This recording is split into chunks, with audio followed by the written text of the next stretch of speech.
Welcome back to Calvin's Garage. We've got the fuel pump back with the truck. We're going to go ahead and install it, and then we will see if this actually worked and we can get the truck started. Once we get the truck started, we need to adjust the carburetor and we need to fix the brakes. And we have a deadline because there is a car show this weekend. Today is Wednesday. The car show is on Saturday or Sunday, I can't remember which day. But I would like to bring my truck to that car show. I have an appointment to get the truck inspected at a state inspection station on Friday morning. So everything we need to do to get this truck running and inspected needs to happen before Friday at 11. So without any further ado, let's not waste any time. I'm going to get this fuel pump installed. It's just you put it up to the engine, you put the 2 bolts in, and then the fuel pump will be installed. I need to put the input line that brings fuel from the tank and the output line which goes up to the carburetor. I didn't clean up this surface, the surface on this side of the gasket as much as I did the fuel pump side. That is mainly because I didn't want to risk getting a lot of metal shavings down into the bottom of the engine there. So I scraped off the remains of the old gasket, and hopefully that will allow it to the new gasket to have a good seal. And I got the fuel pump right. I got the fuel pump right here, I got the new gasket, I got the bolts for it, got the wrenches that I need to put the new fuel pump on. Per usual, the gasket isn't quite right. The holes for the bolts aren't quite big enough, so we just need to widen them a bit. They make these gaskets so that they fit a few different models of fuel pump, and a lot of the time they'll make the holes too small. So then you gotta widen them a bit and you gotta thread the bolt through, but you need to be careful when you do that so you don't rip the gasket. It's kind of annoying. I wish it was the right size in the first place, but I guess it's good to have multiple parts use the same gasket, because that means less different kinds of gaskets that you need to then have to find in stock.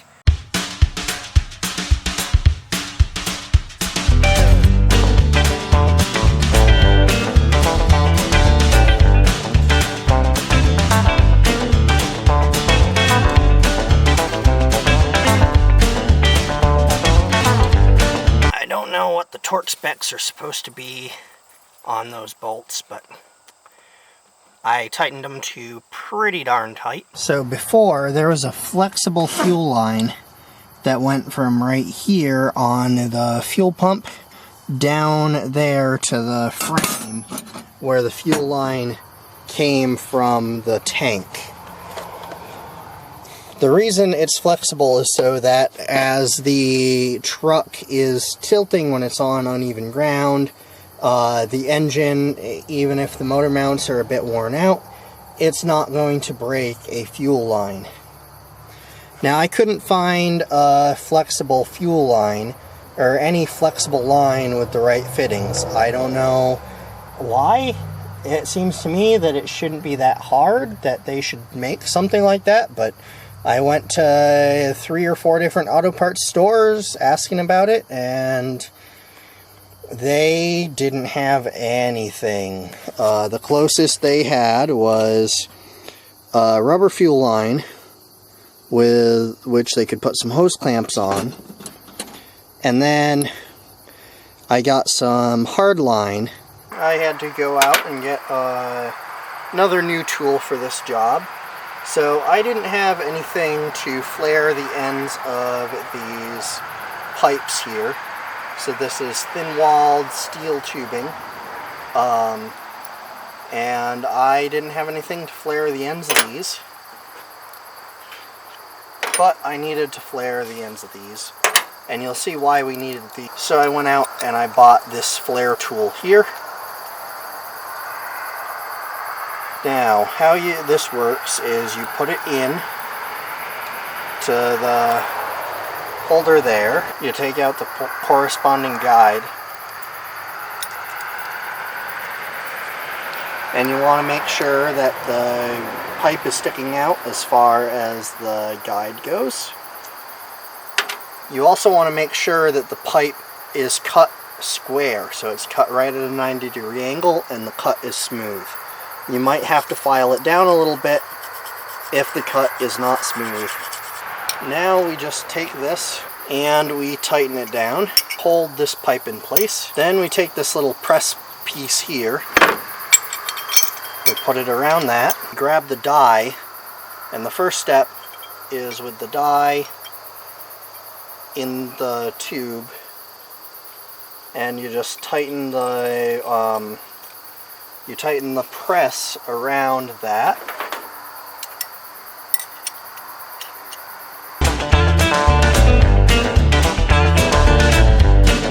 And it doesn't seem to hold it very well. I don't know what I'm doing wrong. Now theoretically that would have bent the ends in, and then I would go ahead and do it again without this little press, without this little die here. I would just use the press. But let's try this one more time. Still not coming out like it should. I don't know what is going on with it, but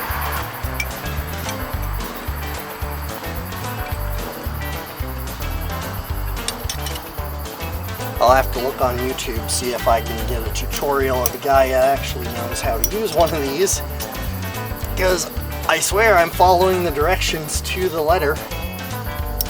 You put the tube in, you use this die, and it's supposed to fold the ends, start to fold the ends in. And then you use the plain die on here, and it's supposed to finish folding it so that you get this double-walled taper like this. But this tool just doesn't seem to be doing it. I don't know. So I'm just making a single wall taper.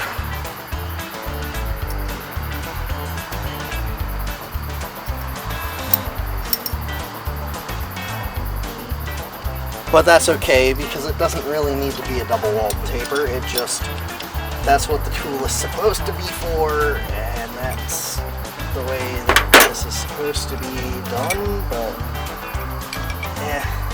it's good enough, and it's about the same as what I got on the other one that I had to do. But you see how it really just eats the side of it. I don't understand. It should grip it and hold it. I don't know. Maybe someone in the comments can tell me what I'm doing wrong with this, because I have no idea. I flared the end of this so that it could fit in here.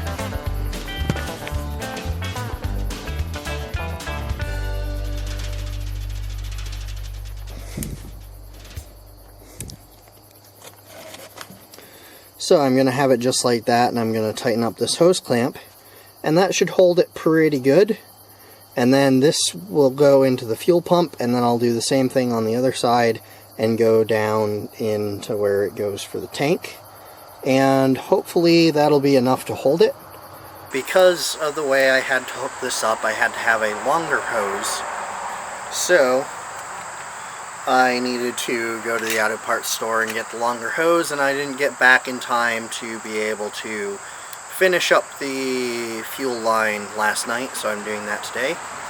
I stuck the end of the hard line into the hose. It goes into about here, and the flange on the end should help seal everything up. And then the other thing that's going to help seal it all up is this hose clamp here, which I'm tightening. So, for those keeping track at home, it is now Thursday. It is right about 24 hours before this truck needs to be up to get it inspected. Actually, maybe more like maybe more like 30 hours, I think, because I need to change the appointment time to the afternoon. But so in 30 hours, this truck has to be running, driving, stopping, all the things in order to pass a Vermont state inspection. So let's hurry up and get this done. It rained last night, so everything's a little wet still. Well, even more wet than it was before. The ground never quite dried down here from the last rainstorm.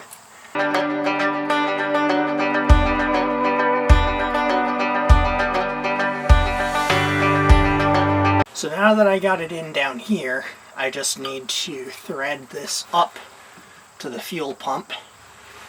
Probably cut off the end of it, make it a little bit shorter.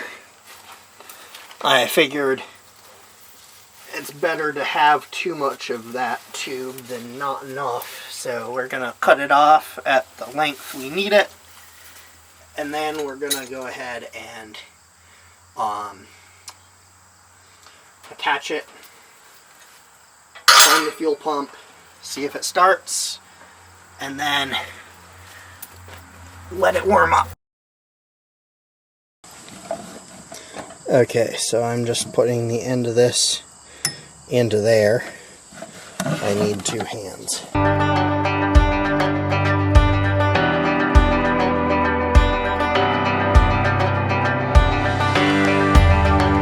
Now, I just put this pipe fitting down into there on the fuel pump.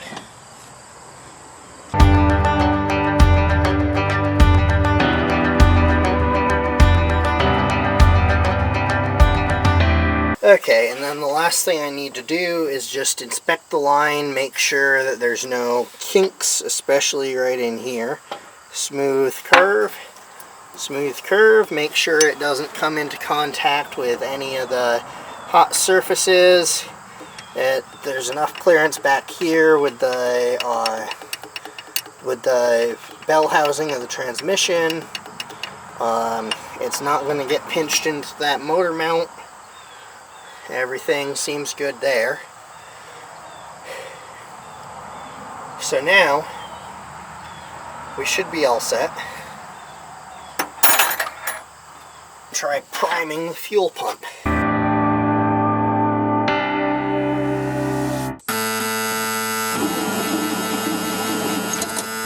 So after hooking the fuel pump back up and opening the fuel valve so that fuel could flow through the system, I used the priming handle on the pump to prime the pump, and I did that until I could see that fuel was flowing into the glass bowl.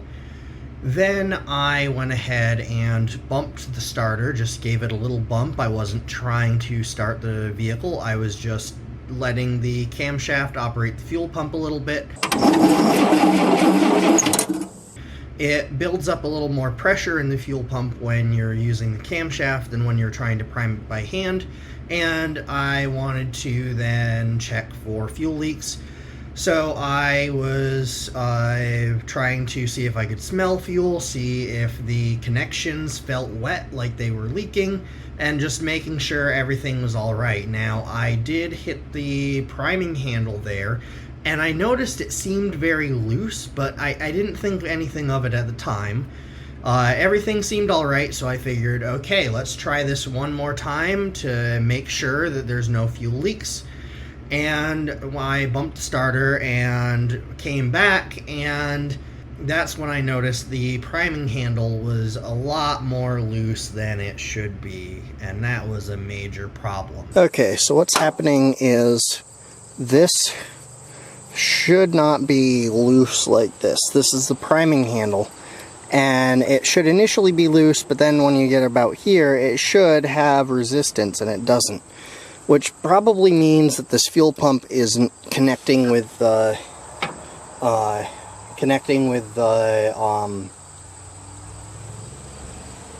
camshaft like it should. So I'm gonna take it off, put it back in, and see if maybe that fixes it. Hopefully. Well, This piece here has somehow come unlinked from the piece inside of here. This is also unlinked. And I don't know how, because it was all gone, it all goes through the same rod right here. I don't know, but something is definitely wrong, because this should not turn this easy, and then this isn't doing anything, so I need to take the entire thing apart, I guess.